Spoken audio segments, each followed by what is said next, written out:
ಕನ್ನಡಿಗರು ಯಾವತ್ತೂ ಮರೆಯಬಾರದ ಹೆಸರು. ಅವನು ಇಡೀ ಕನ್ನಡ ನಾಡಿನ ಹೆಮ್ಮೆಯ ಸಾಮ್ರಾಟ. ಅವನು ಯುದ್ಧಕ್ಕೆ ಹೊರಟು ನಿಂತರೆ ವೀರಾದಿ ವೀರರೆಲ್ಲರೂ ಮಂಡಿಯೂರುತ್ತಿದ್ದರು. ಅವನ ಪಟ್ಟದ ಕುದುರೆ ಹಿಮಾಲಯದ ತಪ್ಪಲಿನಲ್ಲಿ ನೀರು ಕುಡಿದಿತ್ತಂತೆ.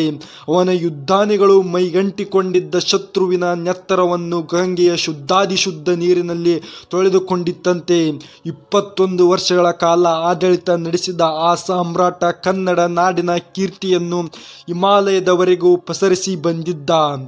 ಉತ್ತರ ಭಾರತದ ದಂಡಯಾತ್ರೆ ಗೆದ್ದು ಹಿಮಾಲಯದವರೆಗೂ ದಿಗ್ವಿಜಯವನ್ನು ಸಾಧಿಸಿ ಮುಂದೆ ಗಂಗರು, ಪಲ್ಲವರು, ಕೇರಳದ ಅರಸರನ್ನು ಸೋಲಿಸಿ ಅವರಿಂದ ಕಪ್ಪು ಕಾಣಿಕೆಯನ್ನು ಪಡೆದು ತನ್ನ ಸಾಮ್ರಾಜ್ಯವನ್ನು ಉತ್ತರದಲ್ಲಿ ಹಿಮಾಲಯದಿಂದ ದಕ್ಷಿಣದಲ್ಲಿ ಕನ್ಯಾಕುಮಾರಿಯವರೆಗೆ, ಪೂರ್ವದಲ್ಲಿ ಬಂಗಾಳದಿಂದ ಪಶ್ಚಿಮದಲ್ಲಿ ಸೌರಾಷ್ಟ್ರದವರೆಗೆ, ಅಂದರೆ ಈಗಿನ ಗುಜರಾತಿನವರೆಗೆ ವಿಶಾಲವಾಗಿ ವಿಸ್ತರಿಸಿದ ಮಹಾಪರಾಕ್ರಮಿ ರಾಜನಾಗಿದ್ದ 3ನೇ ಗೋವಿಂದನ ಬಗ್ಗೆ ಇವತ್ತು ತಿಳಿದುಕೊಳ್ಳೋಣ ಸ್ನೇಹಿತರೆ. 3ನೇ ಗೋವಿಂದನ ತಂದೆ ಧ್ರುವ. ಈತನು ರಾಷ್ಟ್ರಕೂಟರ ಆಡಳಿತದಲ್ಲೇ ಪ್ರಮುಖ ದೊರೆ. ಧ್ರುವನಿಗೆ 2 ಮಕ್ಕಳು, ಹಿರಿಯ ಮಗ ಸ್ತಂಭ ಮತ್ತು ಕಿರಿಯ ಮಗ 3ನೇ ಗೋವಿಂದ.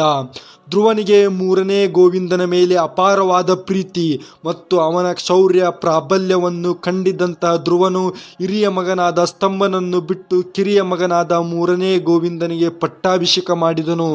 ಇದರಿಂದ ಕೋಪಗೊಂಡ ಸ್ತಂಭನು ಗಂಗರು ಮತ್ತು ಪಲ್ಲವರ ಜೊತೆಗೂಡಿ 3ನೇ ಗೋವಿಂದನ ಮೇಲೆ ಯುದ್ಧವನ್ನು ಘೋಷಿಸಿದರು.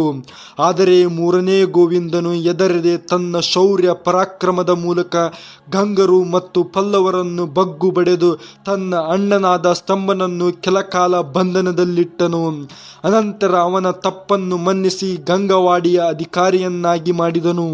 ಅನಂತರ ತನ್ನ ಸಂಸ್ಥಾನದ ಆಂತರಿಕ ಸ್ಥಿರತೆಯನ್ನು ಕಾಯ್ದುಕೊಂಡು ದಿಗ್ವಿಜಯದ ಮೂಲಕ ಸಾಮ್ರಾಜ್ಯವನ್ನು ವಿಸ್ತರಿಸಲು ಮುಂದಾದನು. ಪ್ರತಿಹಾರದ 2ನೇ ನಾಗಭಟ್ಟ, ಕನೌಜದ ಚಕ್ರಾಯುಧ, ಬಂಗಾಳದ ಧರ್ಮಪಾಲ ಇವರೆಲ್ಲರೂ ರಾಷ್ಟ್ರಕೂಟರಿಗೆ ಕಪ್ಪು ಕಾಣಿಕೆಯನ್ನು ಕೊಡುವುದು ಇಷ್ಟವಿಲ್ಲದೆ ಸಾರ್ವಭೌಮತ್ವವನ್ನು ಸ್ಥಾಪಿಸಲು ಪ್ರಯತ್ನಿಸುತ್ತಿದ್ದರು. ಇದನ್ನು ಅರಿತ 3ನೇ ಗೋವಿಂದನು ಉತ್ತರ ಭಾರತದ ದಂಡಯಾತ್ರೆಯನ್ನು ಕೈಗೊಂಡನು. ಆಗ 3ನೇ ಗೋವಿಂದನ ದಾಳಿಗೆ ಹೆದರಿದ ಪ್ರತಿಹಾರದ 2ನೇ ನಾಗಭಟ್ಟನು ಯುದ್ಧ ಭೂಮಿಯಿಂದಲೇ ಓಡಿ ಹೋದನು.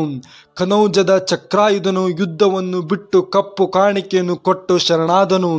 ಹಾಗೂ ಬಂಗಾಳದ ಧರ್ಮಪಾಲನು 3ನೇ ಗೋವಿಂದನಿಗೆ ಶರಣಾಗಿ ಕಪ್ಪು ಕಾಣಿಕೆಯನ್ನು ಕೊಡಲು ಒಪ್ಪಿದನು.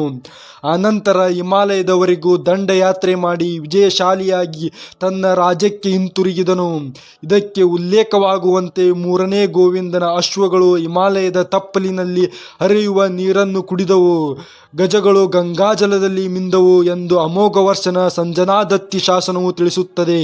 ಮುಂದೆ 3ನೇ ಗೋವಿಂದನ ಅತಿ ದೊಡ್ಡ ಸಾಧನೆ ಎಂದರೆ ಗಂಗರ ಒಕ್ಕೂಟವನ್ನು ಸೋಲಿಸಿದ್ದು. ಗಂಗರು 3ನೇ ಗೋವಿಂದನನ್ನು ಸೋಲಿಸಬೇಕೆಂದು ನಿರ್ಧರಿಸಿ ಪಾಂಡ್ಯರು ಮತ್ತು ಕೇರಳದ ಅರಸರ ಜೊತೆ ಸೇರಿ ಒಕ್ಕೂಟವನ್ನು ಮಾಡಿಕೊಂಡರು.